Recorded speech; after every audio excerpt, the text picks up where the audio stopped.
갈라디아서 1장 10절에 보니까 이제 내가 사람들에게 좋게 하랴 하나님께 좋게 하랴 사람들에게 기쁨을 구하랴 내가 지금까지 사람들의 기쁨을 구하였다면 그리스도의 종이 아니니라 이렇게 말하고 있어요. 바울을 모함한 거짓 교사들은 거짓 복음을 전파하기 위해서 바울의 사도권을 무너뜨리려 했었어요. 바울이 사도라고 하는 사실, 그가 사도라고 예수 그리스도로 부름받은 자라고 그렇게 인정되는 것을 부인하려 했었죠.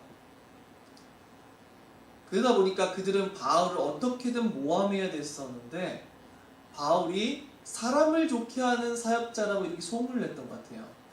바울이 너희들이 바울을 그렇게 좋게 따랐던 것은 바울이 교회 가운데에서 자기의 어떤 정치적 권력을 얻고자 너희들을 미혹해가지고 너희들로 하여금 바울을 따르게 한 거야. 이렇게 미혹했던 것 같아요. 지금도 정말 그렇게 이상한 교만과 그런 것들을 가지고 어떤 정치적인 권력을 위해서 활동하시는 분들도 있죠. 사람을 따르게 하기 위해서, 바울 자신을 따르게 하기 위해서 사람들을 기쁘게 하고 사람들을 유혹하고 사람들을 미혹하게 해서 바울이 어떤 정치적 권력, 교회 가운데 어떤 입지를 위해서 자신의 이름의 영광을 위하여서 그런 식으로 행동했다고 모함했던 것 같아요. 그렇게 바울을 모함해서 바울이 전파하는 복음이 아니라고 그렇게 말하고 싶어 했어요. 바울이 은혜의 복음을 전하고 거짓 교사들은 그리스도의 십자가와 함께 일하는 할례와 절기와 율법의 행위, 그것들을 가지고 구원에 이르려고 했었죠. 그리스도만으로 충분하면서 충족되고 충만한 복음이 아니라 그리스도가 아닌 혹은 그리스도와 함께 일하는 율법의 행위, 온갖 식사법, 여기 나오고 보면 식사법, 할례, 절기 이런 것들을 주장했었다는 거예요. 믿음과 함께 그리스도 예수를 믿음과 함께 일하는 이것을 주장했던지 혹은 아예 그리스도를 제외하고서는 과거의 율법의 전통으로 돌아가서 그것으로 구원을 얻으려고 했는지는 모르겠지만 일부이든지 혹은 아예 전적으로 그리스도를 대체시켜버린 것이든지 모르겠지만 하여간 그들은 구원에 있어서 율법의 할례와 절기와 식사법과 전통을 필수적인 요소로 주장했었다는 거예요. 그런데 바울은 어떻게 했었죠? 과거의 율법과 전통과 그 모든 것, 인간으로 말미암는 그 무엇도 인간을 구원할 수 없고 오직 예수 그리스도의 전적인 은혜로 말미암는 오직 그를 믿음으로 말미암는 복음을 전파하기 시작했던 거예요. 그러니까 이 거짓 교사들이 어떻게 바울을 모함했냐 하니까 사실 로마서 3장에서도 나오거든요, 이 내용이. 그러니까 사람들이 이렇게 말을 하는 거죠. 로마서 3장에서도. 아니 그러면은 죄를 더하기 위해 은혜를 더하기 위해서 죄를 더하자 이렇게 말을 하는 거죠. 죄를 더 짓자 더. 왜 그러냐? 아무 회개가 필요 없으니까.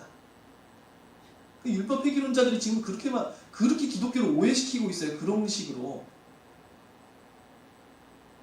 구원받은 사람들도 얼마든지 죄를 짓고 살 수 구원받은 자가 완전하다고 말을 하는 사람도 틀린 건데 구원받은 자가 불신자와 똑같다는 것도 절대 틀린 말이에요.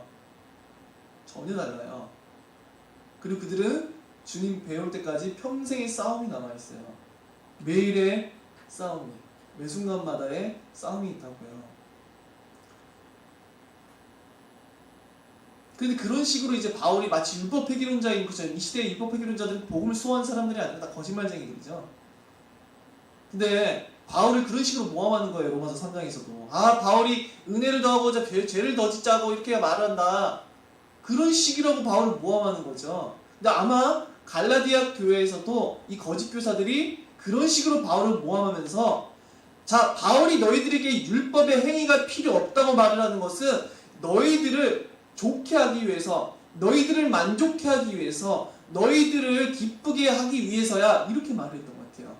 그래서 너희들을 기쁘게 하기 위해서 너희들의 호의를 얻고자 해서 사람들을 좋게 하여서 사람들로 호감을 얻어서 교회 가운데 무슨 자기의 지위를 높이기 위해서 그렇게 이상한 복음을 전했던 거야 라고 그렇게 주장했던 것 같아요. 예수 그리스도의 전적인 은혜와 희생으로 말미암는 그 복음을 전하는 것이 그 거짓 교사들이 볼 때는 율법의 행위가 아무것도 필요 없으니까 사람들을 좋게 해서 바울이 사람들을 얻으려고 교회 가운데서 자기 자신의 어떤 지위를 높이기 위해서 정치적인 입지를 위해서 그렇게 했다고 이렇게 주장하기 시작한 거예요. 바울이 모함을 당하고 있죠 지금. 사람들을 좋게 하기 위해서 율법의 행위가 필요 없다고 말을 했나요 바울이? 이상한 헛소문을 퍼뜨리고 있는 거예요 지금 이 사람들이. 바울이 정말로 사람들을 좋게 하여서 사람들의 호감을 구하기 위해서 율법이 필요 없는 은혜로 말미암는 복음을 전한 것인가? 그래서 바울이 지금 갈라디아 1장 10절에서 질문하는 거예요. 이 질문을 볼 때 우리는 이 모든 내용들을 유추해 볼 수 있는 거죠. 이제 내가 사람들에게 좋게 하랴? 라고 물어봐요. 내가 사람들을 좋게 했냐고 이 말이. 내가 사람들을 좋게 하냐고 지금. 사람들에게 호감을 구한다. 이렇게 그러니까 번역이 약간 두 가지로 될 수가 있는데 사람들을 좋게 하겠냐, 사람들에게 호감을 구하겠느냐 이렇게 번역이 될 수가 있어요. 바울이 사람을 좋게 해서 사람들에게서 호감을 구하는 자인지 아니면 하나님께 좋게 하기 위해서 하나님의 호의를 구하는 자인지 질문하는 거예요. 내가 어떤 자냐고. 사람들에게 호의를 구하여서 사람들에게 호의를 구하기 위해서 내가 은혜의 복음을 전한 것인지 아니면 하나님을 기쁘게 하고 하나님을 좋게 하고 그래서 하나님으로부터 호의를 받고자 내가 이 은혜의 복음을 전한 것인지 이렇게 질문하고 있어요. 근데 바울은 이렇게 말을 하죠. 내가 사람들에게서 기쁨을 구하였다면은 그리스도의 종이 아니라 이렇게 말을 해요. 바울이 은혜의 복음을 전하였던 이유는 자신의 어떠한 정치적 입지도 아니고 사람들의 호의를 구하여서 자신의 입지를 교회 가운데서 탄탄하게 하기 위함이 결코 아니라 예수 그리스도께서 무한히 자기 자신을 낮추시고 무한한 고난과 저주와 심판의 삭슬 대신 지불하신 그 은혜의 십자가를 결단코 한 부분도 헛되이 여길 수 없었기 때문이에요. 바울의 가장 큰 소원이 있었다라고 한다면은 그리스도 예수께서 우리를 위해서 지불하신 그 모든 은혜의 내용이 하나도 남김없이 그 마땅한 합당한 영광과 존귀와 찬양과 감사와 존귀를 얻을 수 있도록 그것이 바울의 목표였어요. 그 이유 때문에 그들은 모든 행위의 의를 주장하는 자들의 그 주장을 배척했었던 것이고 단호하게 배격했던 것이었었죠. 근데 이 거짓 교사들이 말은 이렇게 하면서 매우 큰 이중성을 가지고 있었는데 갈라디아서 4장 17절에 보니까 그들이 너희에게 대하여 열심내는 것은 좋은 뜻이 아니요 오직 너희를 이간시켜 너희로 그들에게 대하여 열심을 내게 하려 함이라. 거짓 교사들이 그렇게 거짓을 퍼뜨렸던 이유는 왜였어요? 바울과 그 갈라디아 교회를 이간시켜가지고 자기들을 따르게 하기 위함이었어요. 오히려 이 사람들이야말로 그 갈라디아 교회와 바울을 이간시켜서 자기들을 따르게 할 목적으로서 그렇게 했던 거죠. 자신들의 오히려 정치적 입지를 위해서 사람들에게서 호감을 구하고 사람들의 기쁨을 구하기 위해서 사람들을 좋게 하는 광대꾼에 불과했었던 거였어요. 연기하는 거죠. 사람들로 하여금 뭔가를 얻어내고자 사람들에게 명성을 얻고자 사람들에게서 칭찬을 얻고자 사람들에게서 호의를 얻고자 그들이야말로 사람을 좋게 하는 자들이었다는 거죠. 그런 자들이었어요. 그들에 대해서 열심히 내게 하기 위해서 하나님이 아니라 그리스도의 복음을 위한 열심이 아니라 그 거짓 교사 자신들에게 대해서 열심을 내게 하기 위해서 그들이 그렇게 했었다는 거예요. 갈라디아서 6장 12절에 봐도 무릇 육체의 모양을 내려하는 자들이 억지로 너희에게 할례를 받게 함은 육체의 모양을 내려하는 자들 그래서 할례를 억지로 받게 하려 하는 그들이 그것을 받게 하려 함은 왜 그럴까요? 할례를 억지로 받게 하려 함은 그들이 그리스도의 십자가로 말미암아 박해를 면하려 함 뿐이니라. 그리스도의 십자가로 인하여서 단지 박해를 면하기 위해서 당시에 유대인들이 디아스포라 유대인들이 교회에서 또 어느 정도의 위치가 있었고 예루살렘 교회의 사도도 다 유대인들이었었고 유대인들이 바울을 죽이려고 엄청나게 부단히 노력하죠. 부단히 노력해요. 바울이 가는 곳곳마다 따라다니면서 바울을 죽이려 하고 모함하고 그렇게 했었었죠. 바울이 예루살렘에 3차 여행 마치고 갔었을 때는 바울을 죽이기 위해서라면 먹지도 마시지도 않는다는 사람들이 40여 명이나 됐었었고요.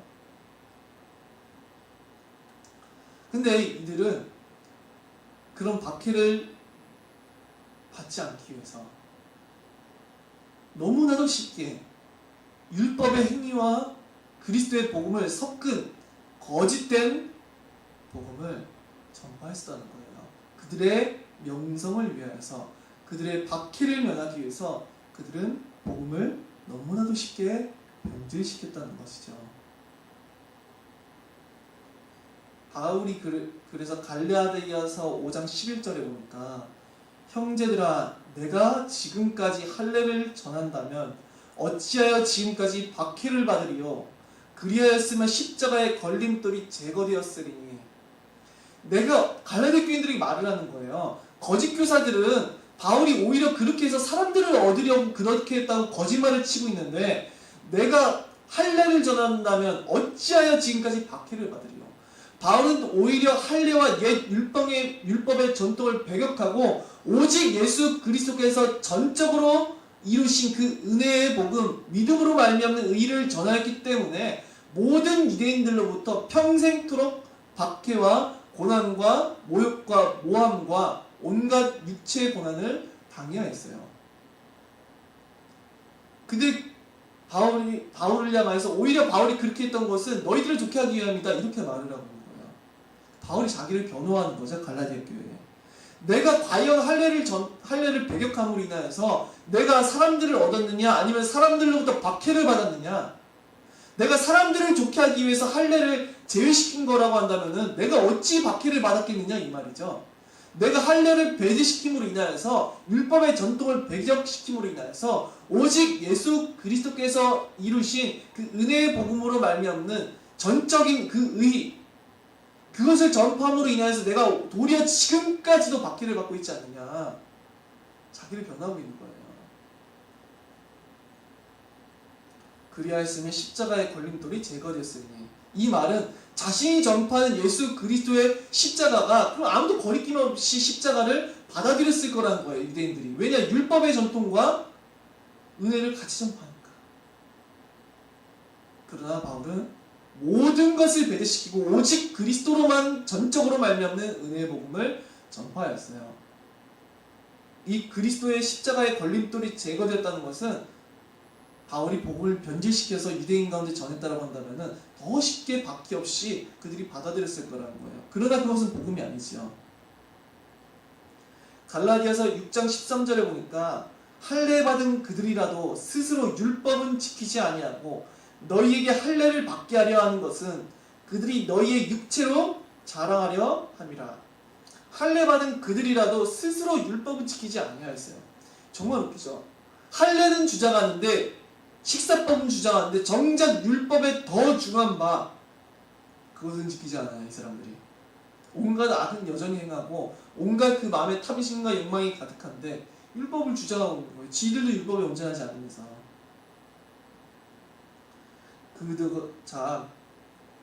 사실은 자기 기만에 빠져있고 너무나 모순적이고 외식과 이중성에 빠져있는 거죠, 이 거짓 교사들이. 하나도 말과 행동이 맞는 게 없고 오히려 자기들의 탐욕을 위해서 자기들의 박해를 면하고자 복음을 변질시키고 있는 거예요. 그러나 바울이 이 복음을 전하였을 때는 사람을 기쁘게 한 적이 없어요. 이제 내가 사람들에게 좋게 하랴, 하나님께 좋게 하랴. 사람을 좋게 하지 않았어요. 하나님을 좋게 하시기 위해서, 사람들에게서 기쁨을 구하랴. 사람들로부터 내가 기쁨을 구하기 위해서. 아니요, 바울은 사람들로부터 기쁨을 얻기는커녕 온갖 모욕과 박해와 고단과 모욕을 당해야만 했어요. 내가 지금까지 사람들의 기쁨을 구하였다면 그리스도의 종이 아닙니다. 사람들의 기쁨을 구하였다면 바울은 그리스도의 종이 아니래요. 바울은 그 거짓 교사들의 모함과는 전혀 다르게 그리스도를 위하여서 하나님의 영광을 위하여서 당연한 우리의 삶 있잖아요. 그냥 안락한 삶, 평범한 나 이런 삶 있잖아요. 그냥 살아가는 하루하루들. 이게 우리가 얼마만큼 행복한지 모르잖아요. 매일 아침에 일어나서 안정된 삶과 그냥 밥을 제때 먹을 수 있는 게 이게 바울에게 허락된 적이 없어요. 그 사역 동안. 제대로 우리는 잠자고 깨는 게 이게 너무나 당연한 일상이라서 우리는 감사한 줄 모르고 사는데 바울에게는 그런 게 없었다고요. 그 편안한 삶이 평생도록. 바울의 고백들이 다 그래요. 그는 잠도 제대로 잡은 적이 없어요. 평생도록. 밥조차 제대로 못 먹어요. 맨날 돌 맞고 칼 맞고 그래요. 그냥 인생이 태장에 맞고 온갖 강도 위협과 온갖 자연에 이동하다 보니까 온갖 자연의 위험과 수도 없이 많은 위험을 당하면서 위협을 당하면서 고난을 당하면서 일상적인 제대로 된 삶조차도 영위하지 못하면서 그렇게 살아야 됐다고요. 복음을 전하는 거라서. 그러나 그가 자기가 행한 그것에 대해서 단 한 번이라도 자랑한 적이 있나요? 단 한 번도 없어요. 오히려 배설물로 이긴다고 했지. 그렇게 하고 나서도. 정말 이 거짓 교사들은 모순적이고 그 외식함, 그 가증함, 그 이중성 그것들이 너무나 많았어요. 그러나 바울은 그의 온 삶으로서 누가 하나님을 기쁘시게 하는지 증명했어요. 얼마만큼 그가 많은 것들을 포기했었는지, 얼마만큼 그가 교회를 위해서 염려하면서 밤낮 쉬지 않고 눈물로 기도했었는지.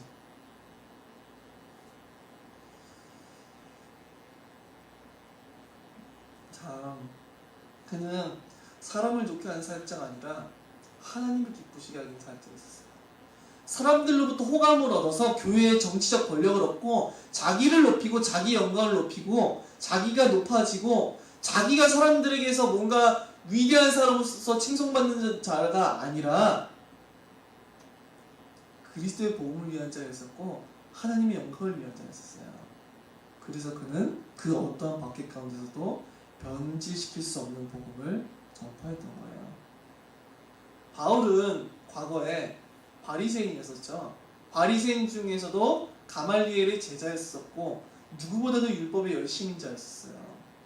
그런데 우리가 내가 지금까지 사람들의 기쁨을 구하였다미라고 말할 때 이 지금까지가 영어로 still yet인데 아직까지 여전히 이런 의미거든요.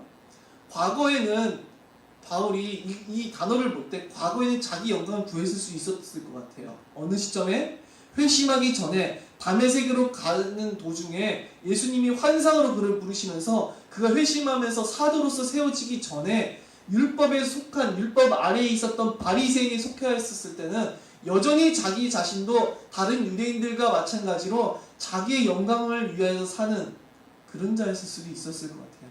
사람들을 기쁘게 하는 자. 하나님을 위한 열심인 것 같았었지만 사실은 자기를 기쁘게 하기 위해서 살았다는 그런. 그러니까 아직까지 여전히 내가 사람들의 기쁨을 구했다면 이렇게 말을 하는 거죠.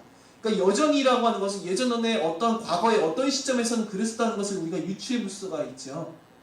그러니까 그가 회심하기 전에 아마 그랬었던 것 같아요. 그러다 바울은 그리스도를 만난 후 그에게 돌이킨 이후에 그 자기 자신의 영광을 쫓아서 그의 복음을 전하지 않았어요. 사람들을 좋게 하려 했다면 그는 오히려 할례를 전파했을 거예요.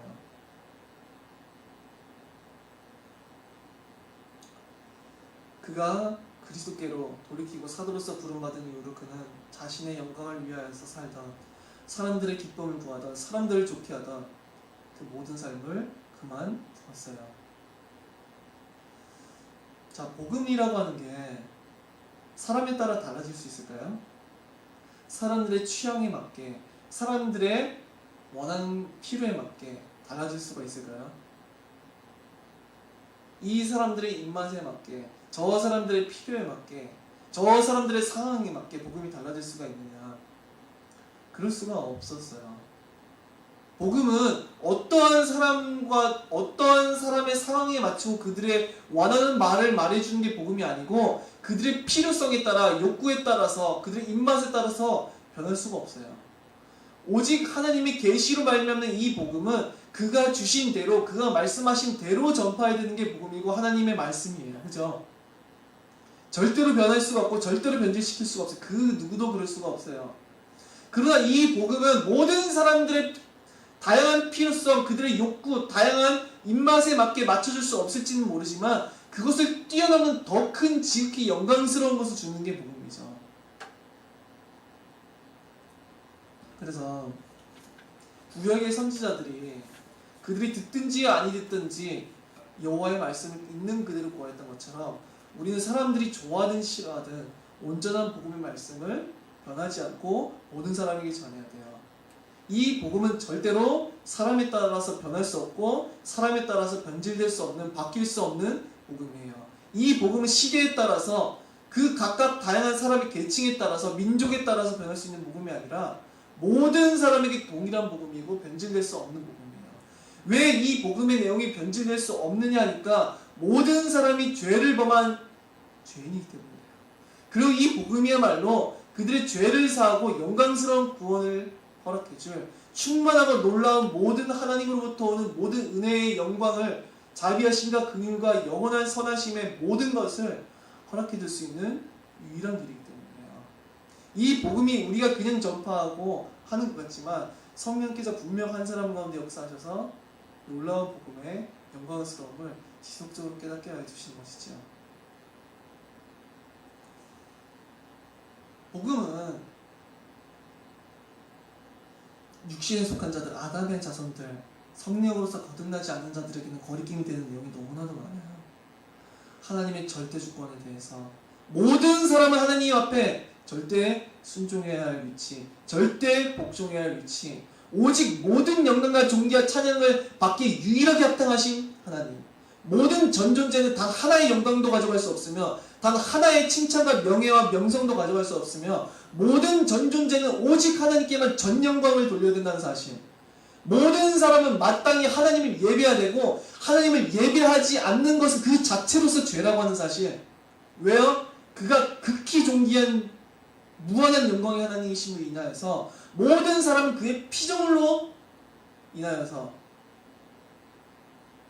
그는 마땅히 모든 전 존재가 복종해야 되고 그의 거룩하심과 공의 앞에 모든 사람은 반드시 선악과대 판단받아야 된다는 사실, 그 누구도 그것을 피할 수 없다고 하는 사실, 모든 사람은 하나님 앞에 범죄하였다는 사실, 그의 완전하신 율법 앞에 철저히 악해지고 하나님의 진노하심을 사고 있다는 사실, 하나님은 마땅히 죄인들을 미워하셔야 된다는 사실, 하나님께서 마땅히 공의로 그들을 심판하시고 저주하셔야 된다는 사실, 그들은 하나님께로 돌이켜야 된다는 사실, 하나님의 법에 복종해야 된다는 사실, 하나님께만 다시금 예배드리고 그에게만 모든 영광을 돌려야 된다는 사실, 그들의 삶의 주인은 그들 자신이 아니라 하나님이라고 하는 사실, 그들의 삶은 더 이상 자기 자신을 위한 삶이 아니라 하나님의 영광을 위한 삶으로 돌이켜야 된다는 사실, 그들의 삶은 더 이상 자기 뜻에 복종하는 삶이 아니라 하나님의 명령에 복종하는, 그의 말씀에 복종해야 된다는 사실,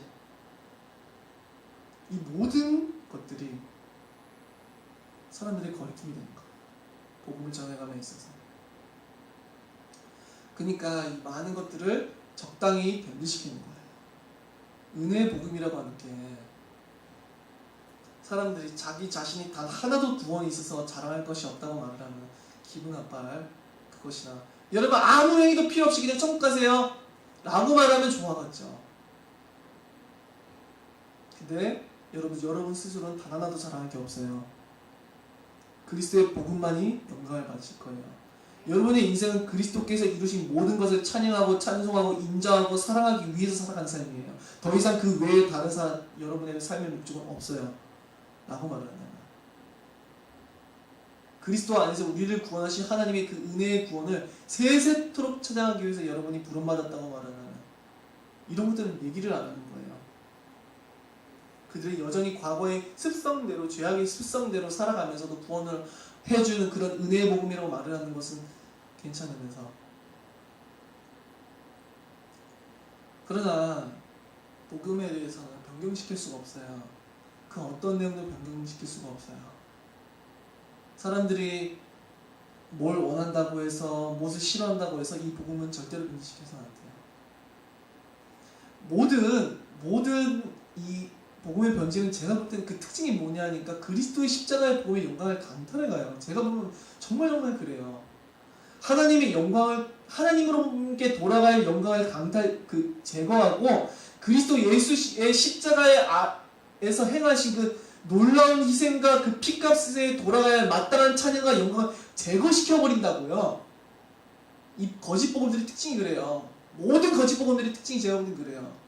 그리스도 십자가의 복음으로 돌아갈 무한한 영광과 찬양과 찬송을 제거시켜버리고 그 은혜의 복음을 주시는 하나님 무한한 절대 가치, 유일한 가치를 가지고 계신 절대 영광을 가지고 계신 그 하나님께 돌아갈 영광을 제거시켜버려요. 모든 거짓 말씀과 거짓 복음 특징이.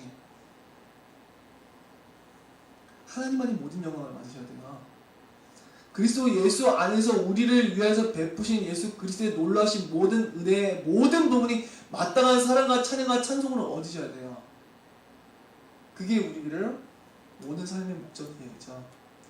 매일같이 우리가 정말 간구해야 될 것은 하나님의 영광을 위하여 달라고, 하나님의 그 이름을 위하여서 그 영광을 위하여서 내 안에 그 하나님의 은혜를 충만하게 달라고, 하나님을 그 임재를 내가 정말로 매일같이 경험하게 달라고, 하나님의 그 거룩하신 임재를, 하나님의 그 놀라우신 임재를, 하나님의 그 공의를, 하나님의 절대적인 그 영광을, 하나님 안에 있는 그리스도 예수 안에서 베풀어진 놀라운 은혜와 긍휼을 내가 경험하게 달라고.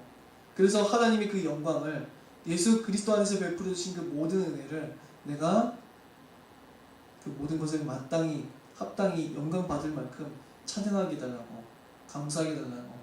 매일이 그게 우리의 삶이 되는 것이죠. 절대로 복음은 사람의 인의대로 사람들의 필요에 따라서 사람에 따라서 변경될 수 없어요. 사람을 좋게 하는 게 아니기 때문에, 사람을 기쁘게 하는, 사람들에게서 호의를 얻고자, 사람들이 기뻐지죠. 당연히 진짜로 복음을 받은 사람들은. 근데 말하고자 하는 것은 무엇이냐니까, 사람이 자기가 사람들에게서 기쁨을 받기 위해서, 사람들에게서 호의를 구해서 말씀을 전하는 그 사람이 만족하기 위해서 그래서는 안 된다는 거예요. 그래서 복음을 변질시키면 안 된다는 거죠. 사역자는 분명한 것은 자신을 위한 자가 아니에요. 사람의 기쁨을 구하였다면 그리스도의 종이 아니니라. 1세기의 로마 헬라 시대 이 문화권에서는 종은 오직 한 주인만 섬겼어요. 종은 한 주인이 있지 두 주인이 있지 않아요. 바울은 그 당시 문화에서 이걸 쓴 거잖아요. 모든 성경은 그 당시 문화를 생각해 봐야 되는 거거든요.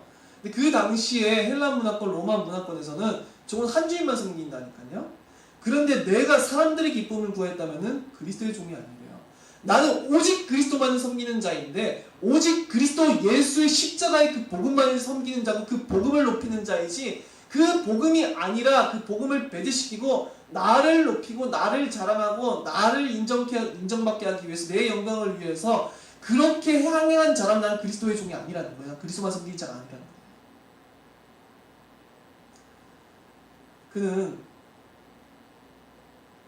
절대로 사람을 위한 사역자가 아니었었고, 사람들에게서 비난받기를 싫어해서 복음을 변질시키는 자가 아니었었어요. 사람들이 비난을 하든지 말든지 그는 복음을 변질시키지 않고, 사람들이 자기 죽이려 하든지 말든지 그는 하나님의 복음을 변질시키지 않고 전파했어요.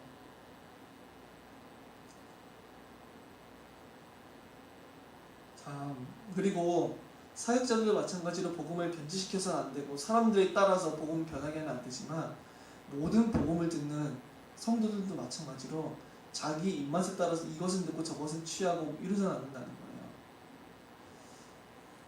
이 말은 내가 듣기 좋기 때문에, 이것은 내 상황과 맞기 때문에 저 말씀을 받아들이고, 이것은 내가 듣기 싫기 때문에, 내가 거리낌이 되기 때문에 거부하고, 이런 식이 되어서는 곤란하다는 거예요. 우리들은 언제든지 이 말씀이, 이 복음이 하나님의 계시로 말미암은 것이기에 아멘으로서 화답할 수 있는 것이죠. 오히려 우리 마음에 거리낌이 되고 부담이 되는 말씀이 있다면 우리는 어떻게 해야 될까요? 성경을 읽으면서 하나님, 내가 이 말씀이 부담스러우니 싫습니다라고 말해야 될까요?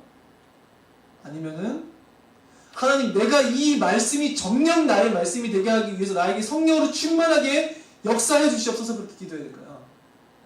하나님의 말씀하신 그 모든 말씀을 내 가슴에 담게 해주시고 하나님이 말씀하시고자 그 모든 것을 내 생명처럼 받아들이게 해주시고 하나님의 모든 말씀이 내 영혼과 모든 생각과 마음이 가득 차서 그 말씀이 나를 통제하게 해주시고 복종케 되게 하여 주시옵소서. 이렇게 기도해야 될까요? 그래서 우리에게는 은혜가 필요해요. 성령의 역사가 필요해요. 더욱더 말씀 가운데서 우리가 복종케 되게 하기 위해서, 더욱더 그 말씀을 아멘으로 화답하게 하기 위해서, 그 하나님의 말씀에 그 누구도 알 수 없는 그 놀라움을 알기 위해서 우리에게 성령의 충만함이 필요해요. 그래서 우리는 기도하는 거죠. 하나님, 내게 이 말씀을 묵상하면서 이 말씀 가운데 그 놀라움을 보게 하옵소서. 어떤 사람들은 아니 어떻게 하나님의 마음을 다해 뜻을 다해 목숨을 다해 살아갈 수 있느냐, 어떤 사람은 좀 그렇게 말해요. 그냥 넘기죠. 예수님의 말씀에 자기 십자가를 지고 나를 따르지 않는 자는 내게 합당하지 않아야 돼요. 어떤 사람들은 그냥 그런 말씀을 읽으면서 너무너무 부담스러우니까 그냥 넘겨요. 근데 어떤 사람들은 자기가 완전하지 않다 하더라도 그 말씀에 내가 복종케 되기를 그렇게 기도해요. 하나님, 나는 이렇게 연약하고 부족하오나 성령으로 내게 충만하게 하사 그 말씀을 내가 복종케 하게 하여 주시옵소서. 하나님, 나는 너무나 연약하고 나는 너무나 부족한 자이오니 내가 이 모든 삶의 모든 것을 뛰어넘을 만한 그리스도 예수 안에서 베풀어 주신 놀라운 은혜를 나에게 경험시켜 주옵소서. 그게 은혜를 간구한다고요. 어떤 사람들은 자기가 듣고 싶어하는 말씀만 듣겠지만 진짜 참 성도들은 오히려 자기 자신이 그 말씀을 판단하는 것이 아니라 그 말씀 가운데 있는 놀라움을 보기 위해서 하나님에게 은혜를 구한다는 거예요. 우리는 말씀을 판단할 수 있는 자가 없어요. 사역자든 성도든 모든 사람 사실 똑같아요. 다 성도예요. 근데 그 누구도 하나님의 말씀을 판단할 자는 존재하지 않아요. 오히려 우리는 정말 경건한 마음으로, 경외하는 마음으로 하나님의 영광 앞에 서서, 우리가 생각해보세요. 이사야 선지자라고 생각해보세요. 하나님의 존전 앞에 그가 이끌려갔을 때 어떨 것 같으세요? 언약궤가 어떻게 생겼냐니까, 언약궤가 이제 지성소 안에 있잖아요. 언약궤는 하나님의 임재, 하나님의 보좌를 상징하는 거거든요. 그래서 두 그룹이 있죠. 그리고 거기 들어갈 때 어떻게 있었어요? 향로에다가 향을 피워서 연기로 하나님의 임재를 가렸어요. 물론 하나님의 임재는 온 우주 만물에 충만하지만 상징적인 장면으로서 하나님의 임재를 나타내어 보여주셨었죠. 볼 수 있는 장면으로. 근데도 연기로 가렸어요. 하나님의 임재를. 죽으니까 제사장이. 자, 그 하나님의 거룩하신 임재를 앞으로 그 실제 그룹들 사이로 이사야 선지자가 이끌려간 거예요. 어땠을 것 같으세요? 지극히 높으신 보좌에 앉으시니 무한하시니 그 앞에 이끌려져 갔었을 때 이사야는 고개를 들지도 못했어요. 자, 세상에 높은 사람들이 있지만 그 사람들은 상대적으로 높은 거예요. 그죠? 우리가 성경에서 볼 때 로마 제국, 바벨론, 아수르, 그 다음에 헬라 제국, 이런 나라들이 어마어마하게 강력한 나라들이거든요. 페르시아 이런 나라들이 그 왕 앞에 섰을 때 얼마만큼 두려웠었겠어요. 온 땅의 민족들이. 근데 하나님은 상대적인 영광이 아니라 절대적인 영광의 하나님이에요. 그는 상대적으로 우연찮게 존재하는 분이 아니라 필연적으로 존재하는 분이에요. 스스로 계신 분. 필연적인 존재는 하나님밖에 없어요. 그 측량할 수 없는 우주의 만물에 충만하신 분, 무한한 영원하신 절대자 하나님, 완전한 무에서 모든 것을 지으신 하나님, 모든 것을 아시는 하나님, 그 하나님의 존재는 앞으로 우리가 나간다면 어떡하겠냐고, 이사야 선지자처럼. 우리는 그것을 묵상해 보는 거예요. 그러면서 하나님 말씀을 받는 거예요. 하나님 말씀하고 계신다고요. 성경을 읽어나가면서 우리는 어떻게 받아들여야 되는데, 그러니까 그러한 경외하는 마음으로 그에게 나아가요. 하나님, 내가 하나님을 참으로 그 하나님 무한하신 존엄한 그 앞에 내가 나아가오니 하나님의 모든 말씀을 내가 귀 기울여 듣게 해달라고.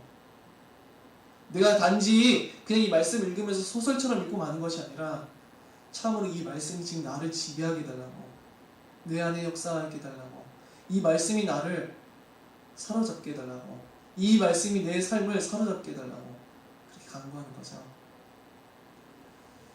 우리는 이처럼 하나님의 말씀을 경건하게 들어야 되고 하나님의 그 복음을 우리 멋대로 입맛대로 변질시켜서는 안 돼요. 우리도 언제까지나 사람에 따라서 말씀을 복음을 변화시켜서는 안 되고 하나님의 계시의 말씀이기에 그것을 받아들여야 되는 거예요. 우리 기도하고 말씀을 마치도록 하겠습니다. 살아계신 하나님 어찌게 감사드립니다.